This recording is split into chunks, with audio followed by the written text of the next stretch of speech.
Hello all, welcome to easy civil for you. ഇന്ന് നമ്മൾ discuss ചെയ്യുന്നത് S6 നമ്മൾ പഠിക്കുന്ന DCS2 എന്ന് പറയുന്ന വിഷയത്തിലെ കോളം എന്ന് പറയുന്ന മൊഡ്യൂളിൽ നിന്ന് വന്നൊരു പ്രീവിയസ് ക്വസ്റ്റ്യൻ ആണ്. അപ്പോൾ നമ്മുടെ കോളത്തിൽ ഒരു യൂണിയാക്സിയൽ മൊമെൻറ്റിൻ്റെ പ്രോബ്ലമാണ് നമുക്കുള്ളത്. ഏപ്രിൽ 2018 ചോദിച്ചിട്ടുള്ള ചോദ്യമാണ്. അപ്പോൾ നമ്മൾ ചോദ്യത്തിലേക്ക് കിടക്കുന്നതിന് മുൻപായിട്ട് സബ്സ്ക്രൈബ് ചെയ്യാത്തവരൊക്കെ ഉണ്ടെങ്കിൽ ഇത് സബ്സ്ക്രൈബ് ചെയ്യുക, നിങ്ങളുടെ ഫ്രണ്ട്സിനും കാര്യങ്ങൾക്കൊക്കെ ഷെയർ ചെയ്ത് കൊടുക്കുക. അതോടൊപ്പം തന്നെ നിങ്ങൾ ഈ വീഡിയോ ഫുൾ സ്ക്രീൻ ആയിട്ട് കാണാൻ ശ്രമിക്കുക. എങ്ങനെയെങ്കിൽ നിങ്ങൾക്ക് ബോർഡിലുള്ള ടെക്സ്റ്റുകളൊക്കെ വളരെ വ്യക്തമായിട്ട് കാണാൻ സാധിക്കും. So we can move into the question. എന്താണ് question? Design a short column. ഒന്ന് അത് ശ്രദ്ധിക്കുക, ഷോർട്ട് കോളം ആയിട്ടാണ് ഡിസൈൻ ചെയ്യേണ്ടത്. Subjected to a factored load of 1400 kN. Axial load ഇത്രയുമാണ്. And a factored bending moment of 135 kN about one axis. ഒരു ആക്സിസിന് അബൌട്ടാണ്, യൂണിയാക്സിയൽ മൊമെൻ്റ് ആണ്. Unsupported length of 3.6 meter. Materials are M25 concrete and Fe415 steel. ഈ ഒരു പ്രോബ്ലത്തിനകത്ത് നമ്മൾ ശ്രദ്ധിക്കേണ്ടത്, നമുക്ക് കോളത്തിൻ്റെ ക്രോസ് സെക്ഷൻ നൽകിയിട്ടില്ല. സാധാരണ ഒരു കേസിൽ നിങ്ങൾക്ക് ടെക്സ്റ്റ് ബുക്കിലൊക്കെ യൂണിയാക്സിയൽ മൊമെൻറ്റിൻ്റെ പ്രോബ്ലം കാണുമ്പോൾ നിങ്ങൾക്ക് അതിലൊക്കെ ചിലപ്പോൾ ക്രോസ് സെക്ഷൻ നൽകിയിട്ടുണ്ടാവും. ഓക്കെ, നമ്മൾ സാധാരണ കേസിൽ നമ്മൾ പ്രാക്ടിക്കൽ സൈഡിൽ നോക്കുകയാണെങ്കിലും ഡിസൈനിൻ്റെ സന്ദർഭത്തിലല്ല ക്രോസ് സെക്ഷൻ ഫിക്സ് ചെയ്യുക, അത് ഏർലിയർ ഫിക്സ് ചെയ്ത് കഴിഞ്ഞിട്ടുണ്ടാവും. ഓക്കെ, നമ്മൾ റെയിൻഫോഴ്സ്മെൻ്റ് ആണ് കാണുക. പിന്നീട് റിവിഷൻ ആവശ്യമുണ്ടെങ്കിൽ മാത്രമേ നമ്മൾ ക്രോസ് സെക്ഷനിൽ ആൾട്ടർ ചെയ്യാറുള്ളൂ. എനിവേ അങ്ങനെയല്ല ഈ പ്രോബ്ലത്തിലുള്ളത്. ഈ പ്രോബ്ലത്തിൽ നമുക്ക് ക്രോസ് സെക്ഷൻ നൽകിയിട്ടില്ല. എനിവേ നമ്മൾ ഡിസൈൻ ചെയ്യുന്ന സന്ദർഭത്തിൽ തന്നെ എന്ത് ചെയ്യണം? ക്രോസ് സെക്ഷൻ ഫിക്സ് ചെയ്യേണ്ടതായിട്ടുണ്ട്. സോ ഒന്നാമത്തെ ഒരു നമ്മുടെ മുന്നിലുള്ള ഫസ്റ്റ് സ്റ്റെപ്പ് തന്നെ നമ്മൾ ക്രോസ് സെക്ഷൻ ഫിക്സ് ചെയ്യുന്നതിലാണ്. കാരണം അതുണ്ടെങ്കിൽ നമുക്ക് പിന്നീട് നമ്മുടെ SP16 ഉപയോഗിച്ചുള്ള ഡിസൈൻ പ്രൊസീജിയേഴ്സ് വഴി നമുക്ക് റിസൾട്ടിലേക്ക് എത്താൻ സാധിക്കുകയുള്ളൂ. രണ്ടാമതായിട്ടുള്ളത്, നമുക്ക് സപ്പോർട്ട് കണ്ടീഷൻസ് ഒന്നും പറഞ്ഞിട്ടില്ല. അപ്പോൾ സപ്പോർട്ട് കണ്ടീഷൻസ് നമ്മൾ എന്ത് ചെയ്യണം? അസ്യൂം ചെയ്യണം. അസ്യൂം ചെയ്തതിൻ്റെ അടിസ്ഥാനത്തിൽ നമുക്ക് മുന്നോട്ട് പോവുകയും ചെയ്യാം. So we can enter into the problem. നമ്മൾ SP16 ഉപയോഗിച്ചാണ് നമ്മൾ എന്ത് ചെയ്യുന്നത്? ഈ പ്രോബ്ലം ഡിസൈൻ ചെയ്യാനായിട്ട് പോകുന്നത്. Okay, so what are the given datas? Given datas ഒന്ന് നമുക്ക് ലോഡ് നൽകിയിട്ടുണ്ട് 1400 kN. മൊമെൻറ്റ് നൽകിയിട്ടുണ്ട് നമുക്ക് 135 kN. Length between the end to end distance നൽകിയിട്ടുണ്ട് കോളത്തിൻ്റെ 3.6 മീറ്ററാണ്. M25 concrete and Fe415 steel. ഇത്രയുമാണ് നമ്മുടെ കയ്യിൽ അവൈലബിൾ ആയിട്ടുള്ള ഡാറ്റാസ്. ഇത് നമ്മൾ ആദ്യം നമ്മളൊരു കാര്യം അസ്യൂം ചെയ്യണം. അസ്യൂം ചെയ്യുന്നത് ഇതാണ്: നമുക്ക് നൽകിയിട്ടുള്ള മൊമെൻറ്റ് ഈ ആക്സിയൽ ലോഡ് ഈ നമ്മൾ എടുക്കാൻ പോകുന്ന ക്രോസ് സെക്ഷൻ്റെ മിനിമം എക്സെൻട്രിസിറ്റിയിൽ ആക്ട് ചെയ്യുമ്പോൾ ഉണ്ടാക്കുന്ന മൊമെൻറ്റിനേക്കാളും കൂടുതലാണ്. സ്വാഭാവികമായിട്ടും ഇങ്ങനെ ഒരു മൊമെൻറ്റ് വന്നു കഴിഞ്ഞാൽ വളരെ ഹെവി മൊമെൻ്റ് ആയിരിക്കും. മിനിമം എക്സെൻട്രിസിറ്റിയിൽ വരുന്ന മൊമെൻറ്റ് കുറച്ച് ചെറുതായിരിക്കും. അപ്പോൾ അങ്ങനെ നമ്മൾ അസംഷൻ ബേസ് ചെയ്തുകൊണ്ട് നമുക്ക് എന്ത് ചെയ്യാം? ഈ പ്രൊസീജിയർ മുന്നോട്ട് കൊണ്ടുപോകാം. സോ അങ്ങനെ ഒരു അസംഷൻ ഇതിനകത്ത് തുടക്കത്തിൽ തന്നെ വരുന്നുണ്ട്. നമ്മൾ ഗിവൺ മൊമെൻറ്റ് ഇവിടെ ലോഡായിട്ട് ആക്ട് ചെയ്യുന്ന മൊമെൻറ്റ് ഈ ആക്സിയൽ ലോഡ് മിനിമം എക്സെൻട്രിസിറ്റിയിൽ ആക്ട് ചെയ്യുമ്പോൾ ഉണ്ടാകുന്ന മൊമെൻറ്റിനേക്കാളും കൂടുതലാണ് എന്നുള്ളൊരു അസംഷൻ നമ്മൾ കൊണ്ടുവരുന്നുണ്ട്. സോ ബിഫോർ ദാറ്റ് നമ്മൾ എന്ത് ചെയ്യണം? ക്രോസ് സെക്ഷനെ അസ്യൂം ചെയ്യണം. ക്രോസ് സെക്ഷൻ നമ്മുടെ കയ്യിൽ അവൈലബിൾ അല്ല. അപ്പോൾ നമുക്കൊരു ക്രോസ് സെക്ഷൻ നമുക്ക് തമ്പ് റൂൾ ഉപയോഗിച്ചോ അല്ലെങ്കിൽ നമ്മുടെ എക്സ്പീരിയൻസ് ഉപയോഗിച്ചോ നമുക്ക് വേണമെങ്കിൽ എന്ത് ചെയ്യാം? ഒരു ക്രോസ് സെക്ഷൻ നമുക്ക് അസ്യൂം ചെയ്യാവുന്നതേ ഉള്ളൂ. സോ നമ്മുടെ ചിലപ്പോൾ പലരും ഈ മേഖലയിലേക്ക് അല്ലെങ്കിൽ ഈ വിഷയങ്ങൾ പഠിച്ചുകൊണ്ടിരിക്കുന്ന വിദ്യാർത്ഥികളാണ് അല്ലേ? അപ്പം നമുക്ക് എക്സ്പീരിയൻസ് ബേസ് ചെയ്തുകൊണ്ട് നമുക്ക് ഈ ലോഡ് കണ്ടു കഴിഞ്ഞാൽ ചിലപ്പോൾ എത്ര ക്രോസ് സെക്ഷൻ വേണമെന്നൊന്നും പറയാൻ പറ്റില്ല. So we can make use of SP16.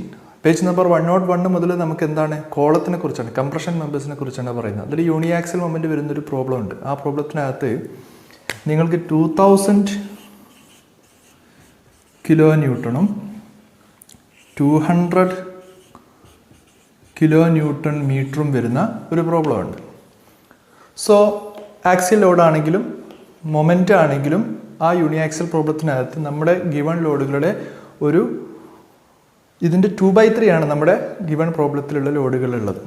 So നമുക്ക് എന്ത് ചെയ്യാം? ഈ ഒരു പ്രോബ്ലത്തിനകത്ത് ക്രോസ് സെക്ഷൻ നൽകിയിട്ടുള്ളത് 450 × 450 ആണ്. നിങ്ങൾ SP16 പേജ് നമ്പർ 101 നോക്കിയാൽ മതി. സോ ഇതിൻ്റെ 2/3 ഈ രണ്ട് ലോഡുകളും ഉള്ളത്. സോ നമുക്ക് ക്രോസ് സെക്ഷൻ്റെ ഏരിയയും എന്ത് ചെയ്യാം? 3/2 മാറ്റാം. അപ്പോൾ നമ്മൾ അസ്യൂം ചെയ്യാൻ പോകുന്ന ക്രോസ് സെക്ഷൻ ഏരിയ ആക്ച്വലി എത്ര മതി? 2/3 ഓഫ് ദിസ് ഏരിയ മതി. അപ്പോൾ നമുക്കൊരു ഡയമെൻഷനെ ഈ ഒരു ഫാക്ടർ കൊണ്ട് മൾട്ടിപ്ലൈ ചെയ്താൽ you will get 150 2 into 150 that is 300 into 450. ഇങ്ങനെ ഒരു അസംഷനിൽ നമുക്ക് എന്ത് ചെയ്യാം, ഈ ഒരു ക്രോസ് സെക്ഷൻ എടുത്തുകൊണ്ട് നമുക്ക് പ്രോബ്ലം പ്രൊസീഡ് ചെയ്യാം. So we are fixing the cross section as 300/450. 300/450. So നമുക്ക് ക്രോസ് സെക്ഷൻ നമുക്ക് കിട്ടിക്കഴിഞ്ഞിരിക്കുകയാണ്. ഇത് നമ്മൾ ഇതിൻ്റെ മിനിമം എക്സെൻട്രിസിറ്റിയിൽ ലോഡ് ആക്ട് ചെയ്യുമ്പോൾ ഉണ്ടാകുന്ന മൊമെൻറ്റിനേക്കാളും കൂടുതലാണ് നമ്മുടെ ഗിവൺ മൊമെൻ്റ് എന്ന് അസ്യൂം ചെയ്യുന്നു. അപ്പോൾ അത് യൂണിയാക്സിൽ പ്രോബ്ലം ആയിട്ട് നമ്മൾ ആ ഗിവൺ മൊമെൻ്റാണ് നമ്മൾ ഡിസൈൻ ചെയ്യാൻ എടുക്കേണ്ട മൊമെൻറ്റ് എന്ന രീതി. ഈ കോളം ഒരു ഷോർട്ട് കോളമാണ് എന്ന് ഉറപ്പ് വരുത്തണം നമ്മുടെ ക്രോസ് സെക്ഷൻ നമ്മൾ ഫിക്സ് ചെയ്ത് കഴിഞ്ഞാൽ. അപ്പോൾ അതിന് വേണ്ടിയിട്ട് നമുക്ക് അവൈലബിൾ ക്രോസ് സെക്ഷൻ ഏതൊക്കെയാണ്? 300 into 450 എന്നുള്ളതാണ്. സോ അതിനകത്ത് എൽ എഫക്റ്റീവ് നമ്മൾ ആദ്യം കാൽക്കുലേറ്റ് ചെയ്ത് by D should be less than 12 ആണ് ഫോർ ഷോർട്ട് കോളം എന്ന് നമുക്കറിയാം. ഓക്കെ, ഷോർട്ട് കോളം എന്ന് നമുക്കറിയാം. അപ്പോൾ എൽ എഫക്റ്റീവ് നമ്മൾ കാൽക്കുലേറ്റ് ചെയ്യണമെങ്കിൽ നമ്മുടെ കയ്യിലുള്ള എൽ എത്രയാണ്? 3.6 ആണ്. അപ്പോൾ നമ്മൾ അസ്യൂം എന്ത് ചെയ്യുന്നു? Assume the column are held in position and restrained against rotation at both ends എന്ന് നമ്മൾ എന്ത് ചെയ്യാണ്? അസ്യൂം ചെയ്യാണ്. Assume column ends are held in position എന്ന് പറഞ്ഞാൽ അവിടെ രണ്ട് സ്ഥലത്തും സപ്പോർട്ട് ഉണ്ട്. And restrained against rotation at both ends. Restrained against rotation എന്ന് പറയുമ്പോൾ ആ സപ്പോർട്ട് എന്തായിട്ട് മാറി? ഫിക്സഡ് സപ്പോർട്ടുകളായിട്ട് മാറി. അതല്ലെങ്കിൽ എഫക്റ്റീവ് ലെങ്ത് എന്തായിട്ട് മാറും? 0.65 L എന്നാണ് നമ്മുടെ കോഡ് പറയുന്നത്. So L effective equal to 0.65 L. So 0.65 into 3.6 എന്ന് നമുക്ക് പറയാം. സോ 3.6 എന്ന് പറയുമ്പോൾ നമുക്ക് 2.34 മീറ്റർ എന്ന് നമുക്ക് ആൻസർ കിട്ടും. So what is L effective divided by D? 2.34 into 10⁻³ whole divided by 450.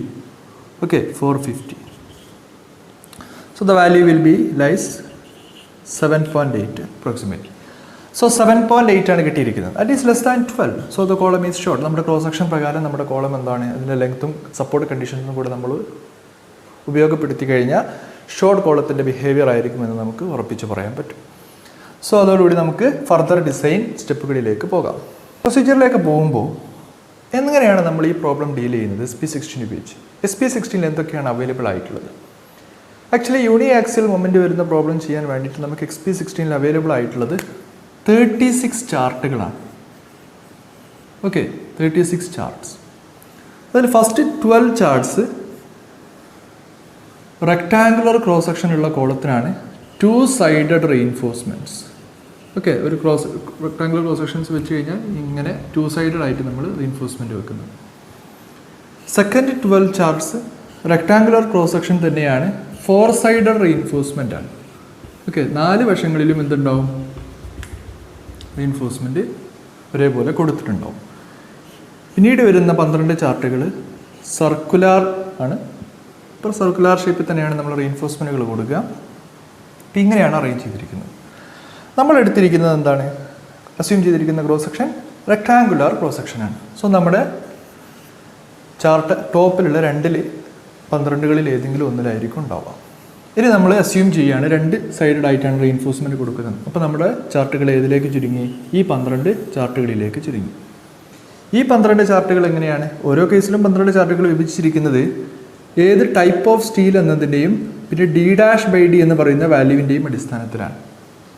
D'/D ഓരോ ക്രോസ് സെക്ഷനിലും ഇതേപോലെയുള്ള ഓരോ ടൈപ്പ് ക്രോസ് സെക്ഷനിലും D'/D നമുക്ക് 0.05, 0.1, 0.15, 0.2 ഈ വാല്യൂസിന് അവൈലബിൾ ആയിക്കൊണ്ടുള്ള ചാർട്ടുകളാണ് നമ്മുടെ കയ്യിൽ ഉണ്ടാവുക. അതേപോലെ 3 type of സ്റ്റീലുണ്ട്. Fe250, Fe415, Fe500. അപ്പോൾ 4 D'/Dയും 3 സ്റ്റീലും വന്നു കഴിഞ്ഞാൽ കോമ്പിനേഷൻസിൽ എത്ര വരും? നമുക്ക് 12 വാല്യൂസ് വരും. ആ 12 ഓരോ ക്രോസ് സെക്ഷനുമായിട്ട് അവൈലബിൾ ആയിട്ടുള്ളത്. അപ്പോൾ നമ്മൾ ഈ ഒരു 12 ചുരുങ്ങിയിട്ടുണ്ട് അല്ലേ? റെക്ടാങ്കുലർ ആണെന്ന് പറഞ്ഞു, 2 sided ആണ് റീഇൻഫോഴ്സ്മെൻറ്റ് എന്ന് അസ്യൂം ചെയ്തു. ഈ 12 നമ്മൾ ചുരുങ്ങി. ഈ 12 ഏതെന്ന് സെലക്ട് ചെയ്യണമെങ്കിൽ നമുക്ക് ഏത് സ്റ്റീലാണെന്ന് അറിയണം. അതിൽ സ്റ്റീൽ നമുക്കറിയാം Fe415 ആണ്, അത് ക്വസ്റ്റിനകത്ത് ഗിവൺ ആണ്. ഇനി നമുക്ക് D'/D അറിയണം. What is mean by D'/D? What is D'? D' എന്ന് പറഞ്ഞു കഴിഞ്ഞാൽ നമ്മുടെ കോളത്തിൽ ക്രോസ് സെക്ഷനിൽ റീഇൻഫോഴ്സ്മെൻറ്റുകൾ ഇങ്ങനെ വെച്ചിട്ടുണ്ടാവും. ഓക്കെ, ആ റീഇൻഫോഴ്സ്മെൻറ്റിൻ്റെ സെൻറ്ററിലേക്ക് എഡ്ജിൽ നിന്നുള്ള ഡിസ്റ്റൻസ് ആണ് എന്ത്? നിയറസ്റ്റ് എഡ്ജിൽ നിന്നുള്ള ഡിസ്റ്റൻസ് ആണ് D'. ക്യാപിറ്റൽ D എന്ന് പറഞ്ഞു കഴിഞ്ഞാൽ ഈ കോളത്തിൻ്റെ ക്രോസ് സെക്ഷനിലെ ലാർജസ്റ്റ് ഡയമെൻഷൻ. ഇപ്പോൾ നമ്മളെ സംബന്ധിച്ച് ലാർജസ്റ്റ് ഡയമെൻഷനായ ക്യാപിറ്റൽ D 450 ആണ്. D' അറിയണമെങ്കിൽ നമുക്ക് എന്തറിയണം? ഒന്ന് ക്ലിയർ കവർ എത്ര കൊടുക്കുന്നു എന്നറിയണം, ബാറിൻ്റെ ഡയമീറ്ററും അറിയണം. അത് രണ്ടും നമുക്ക് അറിയില്ലാത്ത സ്ഥിതിക്ക് നമുക്ക് എന്ത് ചെയ്യാം? അസ്യൂം ചെയ്യാം. So assume clear cover equal to 40 mm. നമ്മൾ ആ മിനിമം വാല്യൂ തന്നെ കൊടുക്കുകയാണ്, IS കോഡ് റെക്കമെൻഡ് ചെയ്തിരിക്കുന്നത്. And also the bar main bar diameter equal to 25 mm. Okay, 25 mm. So അതോടുകൂടി നമുക്കിനി എന്ത് ചെയ്യാം?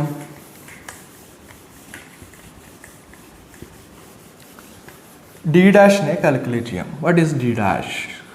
D' equal to what is actually D' clear cover plus half of the bar diameter. So clear cover 40, half of the bar diameter equal to 12.5, that is equal to 52.5. So what is D' by D? D' by D will be equal to 52.5 divided by capital D, that is 450. So you will get the value as 0.12.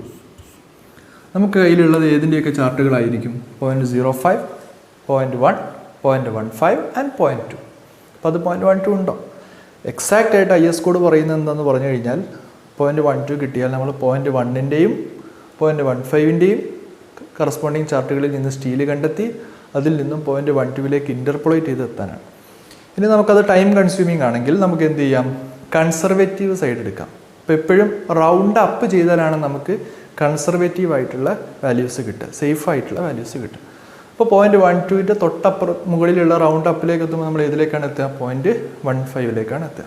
ഇനി in case നിങ്ങൾ കിട്ടിയിരിക്കുന്ന value 0.101 എന്ന് പറയുന്നത് വളരെ അടുത്താണ് 0.1നോട്, എന്നാൽ കുറച്ച് മുകളിലാണ്, വളരെ ക്ലോസ് ആണെങ്കിൽ നമ്മൾ റൗണ്ട് അപ്പ് ചെയ്യേണ്ട കാര്യമില്ല. എന്ത് ചെയ്താൽ മതി?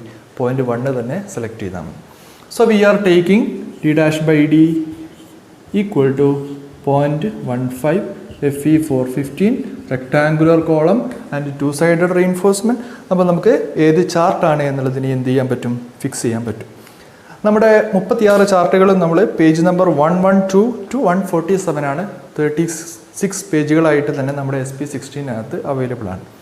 ഓക്കെ, സോ നമുക്ക് D' by D ഫിക്സ് ചെയ്തിരിക്കുകയാണ്. അപ്പോൾ അതോടുകൂടി നമ്മൾ ചാർട്ട് നമ്പർ 33 കേട്ടോ, നമ്മളിനി ഉപയോഗിക്കാൻ പോകുന്ന ചാർട്ട് എന്ന് പറയുന്നത് ചാർട്ട് നമ്പർ 33 ആണ്. So chart number 33. ഇനി എന്താണ് ഈ ചാർട്ടിലുള്ളത്? നമുക്ക് ചാർട്ടിൽ നിന്ന് എന്താണ് കിട്ടുക? നമുക്ക് പല രൂപത്തിലും ഇതിനെ മേക്ക് യൂസ് ചെയ്യാം. നമുക്കൊരു ക്രോസ് സെക്ഷൻ നൽകിയിട്ടുണ്ട്, റീഇൻഫോഴ്സ്മെൻറ്റും നൽകിയിട്ടുണ്ട്. ഓക്കെ, ലോഡും കാര്യങ്ങളും ആക്സിൽ ലോഡ് നൽകിയിട്ടുണ്ടെങ്കിൽ എത്ര മൊമെൻ്റ് എടുക്കാൻ പറ്റും? ഓക്കെ, ഇനി മൊമെൻറ്റ് നൽകിയിട്ടുണ്ടെങ്കിൽ ആക്സിൽ ലോഡ് എത്ര, ഇനി ആക്സിൽ ലോഡ് മൊമെൻറ്റ് നൽകിയിട്ടുണ്ടെങ്കിൽ റീഇൻഫോഴ്സ്മെൻറ്റ് എത്ര, അങ്ങനെ പല രൂപത്തിൽ നമുക്ക് ഇൻ്റർ റിലേറ്റ് ചെയ്യിപ്പിക്കാൻ പറ്റും യൂസിങ് എ ഗ്രാഫ്. ഈ ഗ്രാഫിൽ എന്താണുള്ളത്? ഈ ഗ്രാഫിൽ എക്സ് ആക്സിസിലുള്ളത് MU divided by FCK BD square ആണ്. വൈ ആക്സിസിലുള്ളതോ PU ഡിവൈഡഡ് ബൈ FCK BDയുമാണ്. ഓക്കെ, സോ നമ്മൾ MU എന്ന് പറഞ്ഞു കഴിഞ്ഞാൽ യൂണിയാക്സിയൽ മൊമെൻ്റ് ആണ്. FCK കോൺക്രീറ്റിൻ്റെ ഗ്രേഡ് അല്ലെങ്കിൽ characteristic strength. B and D are the dimension of the cross sections. PU axial ലോഡാണ്. ഇത് ഉപയോഗിച്ചിരിക്കുന്ന സെയിം വാരിയബിൾ തന്നെയാണ് ഇവിടെ ഉപയോഗിച്ചിരിക്കുന്നത്. അപ്പോൾ ഈ എക്സ് ആക്സിസിലെയും വൈ ആക്സിലെയും വാല്യൂ നമുക്ക് കണ്ടെത്താം. അപ്പോൾ അതിനെ കറസ്പോണ്ടിങ് ആയിട്ട് നമ്മുടെ കാർട്ടീഷ്യൻ കോർഡിനേറ്റിൽ എന്ത് വരും? ഒരു പോയിന്റ് വരും. ഇനി നമ്മൾ ശ്രദ്ധിക്കേണ്ടത് ഇതിനകത്ത് ഒരുപാട് കർവുകൾ ഉണ്ടാവും. ഓക്കെ, ആ കർവുകൾ സൂചിപ്പിക്കുന്നത് P/FCK ആണ്. ഇവിടെയുള്ള P എന്ന് പറഞ്ഞാൽ ആക്സിയൽ ലോഡ് അല്ല, പകരം പെർസെൻറ്റേജ് റീഇൻഫോഴ്സ്മെൻ്റ് ആണ്. So percentage reinforcement by FCK ആണ് ഇവിടെ നമ്മളുള്ള കർവുകളുടെ ഓരോ വാല്യൂസ് ഉണ്ടാവുക. ഓക്കെ, ചെറിയ ചെറിയ വാല്യൂസ് ആയിരിക്കും. 0.02, 0.04, 0.06 എന്ന് പറഞ്ഞിട്ട് ഇങ്ങനെ പോകുന്ന വാല്യൂസ് ആയിരിക്കും ഉണ്ടാവുക. അപ്പോൾ അതിൽ നിന്ന് നമുക്ക് എന്ത് ചെയ്യാം? ഇപ്പോൾ നമ്മളൊരു പോയിന്റ് കിട്ടും. ആ പോയിന്റ് ചിലപ്പോൾ 2 കർവുകൾക്കിടയിലായിരിക്കും. അപ്പോൾ നമുക്ക് എന്ത് ചെയ്യാം? ഇതിൻ്റെ ഈ 2 കർവുകളുടെയും വാല്യൂസിൻ്റെ ആവറേജ് എടുക്കാം. ഇനി ഒരു കർവിൻ്റെ മുകളിൽ എക്സാക്റ്റ് വരുന്നുണ്ടെങ്കിൽ ആ കർവിൻ്റെ വാല്യൂ എടുക്കാം. അപ്പോൾ അതോടുകൂടി നമുക്ക് കിട്ടാൻ പോകുന്നത് എന്തായിരിക്കും? P/FCK ആണ് കിട്ടുക. അതിനകത്ത് നമുക്ക് FCK അവൈലബിൾ ആണെങ്കിൽ നമുക്ക് എന്ത് കാൽക്കുലേറ്റ് ചെയ്യാം? പെർസെൻറ്റേജ് റീഇൻഫോഴ്സ്മെൻറ്റ് കാൽക്കുലേറ്റ് ചെയ്യാം. ഇനി ആ കിട്ടുന്ന റീഇൻഫോഴ്സ്മെൻറ്റ് മിനിമത്തിനേക്കാളും കൂടുതലല്ലേ മാക്സിമത്തിനേക്കാളും താഴെയല്ലേ എന്നൊക്കെ നോക്കി പിന്നീട് നമുക്ക് എന്ത് ചെയ്യാം? ഏരിയ ഓഫ് സ്റ്റീൽ കണ്ടെത്തി അതിൻ്റെ അടിസ്ഥാനത്തിൽ നമുക്ക് ബാറുകൾ ഏതൊക്കെയെന്ന് ചൂസ് ചെയ്യാം, എത്രയുണ്ടെന്ന് ചൂസ് ചെയ്യാം. അതാണ് നമ്മുടെ പ്രൊസീജിയർ. ഞാനതൊന്ന് ബ്രീഫ് ചെയ്താണ്. നമുക്കിനി എന്ത് ചെയ്യാം? ചാർട്ട് നമ്പർ 33 പോവാം. അപ്പോൾ ചാർട്ട് നമ്പർ 33 നിങ്ങളുടെ കയ്യിലുള്ള SP16 ഉപയോഗിച്ച് നിങ്ങൾ നോക്കുക. അപ്പോൾ SP16 ഉപയോഗിച്ച് നോക്കുമ്പോൾ നമുക്ക് എന്തൊക്കെ ആവശ്യമുണ്ട്? PU/FCK BD ആവശ്യമുണ്ട്. അപ്പോൾ PU/FCK BD എത്രയാണ്? 1400 ആണ് നമ്മുടെ ലോഡ്. അത് കിലോ ന്യൂട്ടൺ ആണ്. So make it in two newton. FCK is 25 actually. And 300 into 450. Okay, and the value will be 0.4148 എന്ന് നിങ്ങൾക്ക് കിട്ടും. നെക്സ്റ്റ് നമുക്ക് MU divided by FCK BD square ആണ്.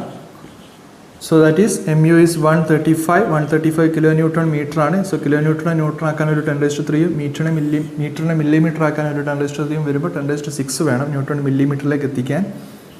25 is the FCK, B is 350, sorry not 350, it is 300 and 450 square. Okay, BD square. So you will get a value 0.088. Okay, അപ്പോൾ എക്സിലും y ആക്സിലും നിങ്ങൾക്ക് ഈ value കിട്ടിക്കഴിഞ്ഞാൽ നിങ്ങൾ ആ ഗ്രാഫിനകത്ത് പോവുക. ആ ഗ്രാഫിനകത്ത് നിങ്ങൾ ഇതിന് കറസ്പോണ്ടിങ് ആയ പോയിന്റ് കണ്ടീഷൻ കോർഡിനേറ്റിൽ കണ്ടെത്തുക. ഏതൊക്കെ P/FCK ഇടയിലാണെന്ന് കാൽക്കുലേറ്റ് ചെയ്യുമ്പോൾ നിങ്ങൾക്ക് small P/FCK that is equal to almost 0.07 എന്ന് നിങ്ങൾക്ക് കിട്ടും. 0.07 എന്ന് നിങ്ങൾക്ക് കിട്ടും. സോ ഈ വാല്യൂ കിട്ടിക്കഴിഞ്ഞാൽ നമുക്ക് എന്ത് ചെയ്യാം? പെർസെൻറ്റേജ് റീഇൻഫോഴ്സ്മെൻറ്റിലേക്ക് കടക്കാം. Okay, what about percentage reinforcement? So small p will be equal to FCK into 0.07. That is equal to 25 into 0.07. That is equal to 1.7%. 1.7%. So 1.75%. അപ്പോൾ മിനിമം പെർസെൻറ്റേജ് എന്ന് പറഞ്ഞാൽ നമുക്കറിയാം അതിനേക്കാളും മുകളിലാണ്. അതേപോലെ മാക്സിമമായ 4%-നേക്കാളും താഴെയാണ്. എക്സാക്ട് മാക്സിമം 6 ആണ് IS കോഡ് പറയുന്നത്.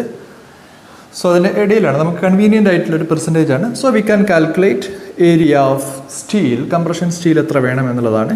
സോ this is 1.75% ആണ്. So percentage divided by 100 into cross section ആണ്. 350 into 450, sorry 300 into 450.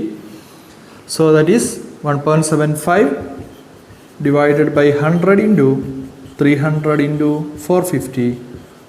That is equal to 2362.5 millimeter square. Okay, ഇത്രയും ഏരിയ ഓഫ് സ്റ്റീൽ നമുക്ക് ആവശ്യമുണ്ട്. നമ്മൾ കൊടുക്കുന്നത് എന്താണ്? 25 mm ബാറാണ്. നമ്മൾ നേരത്തെ D' കാൽക്കുലേറ്റ് ചെയ്യാൻ വേണ്ടിയിട്ട് നമ്മൾ അസ്യൂം ചെയ്തിട്ടുണ്ടായിരുന്നു. അപ്പോൾ നമുക്ക് എന്ത് ചെയ്യാം? അതേ ബാർ തന്നെ ഉപയോഗിക്കുകയാണെങ്കിൽ എത്ര നമ്പർ ഓഫ് ബാർ വേണമെന്ന് വേണമെങ്കിൽ കാൽക്കുലേറ്റ് ചെയ്യാം. സോ നമുക്ക് ഒരു 6 നമ്പർ ഓഫ് 25 mm ബാർ ഉപയോഗിക്കുകയാണെങ്കിൽ എത്ര ഏരിയ വരും എന്ന് നോക്കാം. Okay, so AS will be equal to 6 into pi/4 into 25 square. That is equal to 2945.24 millimeter square. അത് ഇതിനേക്കാളും കൂടുതലാണ്, നമ്മുടെ റിക്വയർഡിനേക്കാളും കൂടുതലാണ്. സോ നമ്മൾ എന്ത് ചെയ്യാൻ പോകുന്നു? കുറച്ചധികം ഉണ്ട്, എന്നാലും ഇത് തന്നെ പ്രൊവൈഡ് ചെയ്യുന്നു. So we are providing 6 number of 25 mm bar. അതിൽ നമ്മൾ 3 number of 25 on each side ആയിട്ടാണ് കൊടുക്കുക. നമ്മൾ 2 സൈഡഡ് ആയിട്ടാണ് റീഇൻഫോഴ്സ്മെൻറ്റ് എന്നുള്ളത് നമ്മൾ ആദ്യമേ പറഞ്ഞിട്ടുണ്ട്. കാരണം നമുക്ക് അതുണ്ടെങ്കിൽ ഏത് ചാർട്ട് എന്ന് ഫിക്സ് ചെയ്യാൻ പറ്റുള്ളൂ. ഓക്കെ, 4 സൈഡഡ് ആയിട്ട് കൊടുക്കുകയാണെങ്കിൽ നമ്മൾ രണ്ടാമത്തെ 12 ചാർട്ടുകളിലേക്ക് പോകേണ്ടതുണ്ട്. അപ്പോൾ നമ്മൾ ആദ്യത്തെ 12 ചാർട്ട് ആയതുകൊണ്ട് 2 സൈഡഡ് റീഇൻഫോഴ്സ്മെൻ്റ് ആണ്. So we are providing 3 number of 25 mm bars on 2 longer faces of column. On 2 longer faces of കോളം. ഓക്കെ, കോളത്തിൻ്റെ രണ്ട് ലോങ്ങർ, ആ ക്രോസ് സെക്ഷൻ്റെ രണ്ട് ലോങ്ങർ ഫേസുകളിലായിട്ട് നമ്മൾ എന്ത് ചെയ്യുന്നു, ആ റീഇൻഫോഴ്സ്മെൻറ്റുകൾ ഫിക്സ് ചെയ്യും. സോ റീഇൻഫോഴ്സ്മെൻറ്റ് മെയിൻ ബാറുകൾ നമ്മൾ ഫിക്സ് ചെയ്ത സ്ഥിതിക്ക് ഇനി നമുക്ക് ലാറ്ററൽ ടൈസിലേക്ക് പോകാം. Lateral ties. Okay, lateral ties. Lateral ടൈസിൻ്റെ ഫസ്റ്റ് കണ്ടീഷൻ എന്താണ്? നമ്മുടെ മെയിൻ ബാർ ഡിവൈഡഡ് ബൈ 4 എന്നുള്ളതാണ്. That is almost equal to 6.25 mm. Second condition എന്താണ്? നമുക്ക് 6 mm ആണ്. അപ്പോൾ ഇതിനകത്ത് നമ്മൾ വലുതാണ് സെലക്ട് ചെയ്യേണ്ടത്. അപ്പോൾ 6.25 ആണ് വലുത്. അപ്പോൾ അതിന് കറസ്പോണ്ടിങ് ആയിട്ടുള്ള ബാർ എന്ന് പറയുന്നത് ഏതാണ്? നമുക്ക് യൂസ് 8 mm ബാർ അല്ലേ? 8 mm ബാറാണ് നമ്മൾ യൂസ് ചെയ്യേണ്ടത്. സോ ഇനി അതിൻ്റെ pitch spacing centre to centre spacing of the lateral ties. First condition എന്താണ്? ലീസ്റ്റ് ലാറ്ററൽ ഡയമെൻഷനാണ്. നമ്മുടെ കോളത്തിൻ്റെ ക്ലോസ് സെക്ഷനിൽ least lateral ഡയമെൻഷനാണ്.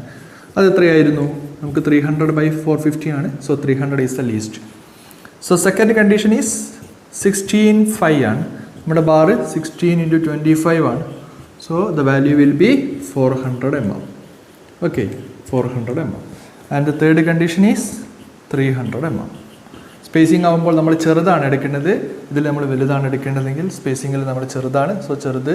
First and third suggestions are the least one. So we are taking 300 mm as the spacing.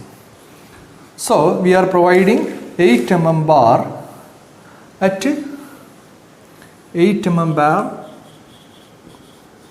bars at 300 millimeter center to center as lateral ties. Okay, as lateral ties. So ഇതോടുകൂടി നമുക്ക് ഡിസൈൻ്റെ major portions എല്ലാം complete ചെയ്തിരിക്കുകയാണ്. ഇനി നമുക്ക് എന്ത് ചെയ്യാം? അതിൻ്റെ detailing സൈഡിലേക്ക് കിടക്കാം. സോ ഡീറ്റെയിൽഡ് ഡ്രോയിങ് വളരെ എളുപ്പത്തിൽ ഞാനിവിടെ വരച്ചിട്ടുണ്ട്. അവിടെ ക്രോസ് സെക്ഷൻ ഉണ്ട്. ആ ക്രോസ് സെക്ഷനകത്ത് 6 റീഇൻഫോഴ്സ്മെൻറ്റുകളുണ്ട്. മെയിൻ ബാറുകൾ number of bars 6, 25 mm bars ആണ് diameter. Cross section dimensions 300 450 specify ചെയ്തിട്ടുണ്ട്. ക്ലിയർ കവർ 40 mm ആണ് നമുക്ക്. അതേപോലെ സ്റ്റിറപ്പുകൾ നമ്മൾ കൊടുത്തിട്ടുണ്ട്. 8 mm bar set 300 millimeter centre to centre. So ഇത്രയുമാണ് നമുക്ക് ഈ പ്രോബ്ലത്തിൽ ഫുൾ മാർക്ക് കിട്ടാൻ വേണ്ടിയിട്ടുള്ള ബേസിക് റിക്വയർമെൻറ്റ്സ് എന്ന് പറയുന്നത്. അപ്പോൾ നമ്മൾ എന്ത് ചെയ്യുക? വളരെ സ്പെസിഫിക് ആയിട്ട് കാര്യങ്ങൾ അറിഞ്ഞിരിക്കുക, നന്നായിട്ടൊന്ന് പ്രാക്ടീസ് ചെയ്യുക. നിങ്ങൾക്ക് തീർച്ചയായിട്ടും വളരെ എളുപ്പത്തിൽ ഒരു 15-20 മിനിറ്റ് കൊണ്ട് തന്നെ ഇത് കംപ്ലീറ്റ് ചെയ്യാൻ പറ്റും പ്രാക്ടീസ് ചെയ്ത് കഴിഞ്ഞാൽ. സോ നന്നായിട്ട് എല്ലാവരും പ്രാക്ടീസ് ചെയ്യുക. നമുക്ക് മറ്റൊരു പ്രോബ്ലവുമായിട്ട് അടുത്ത വീഡിയോയിൽ കാണാം. Thank you.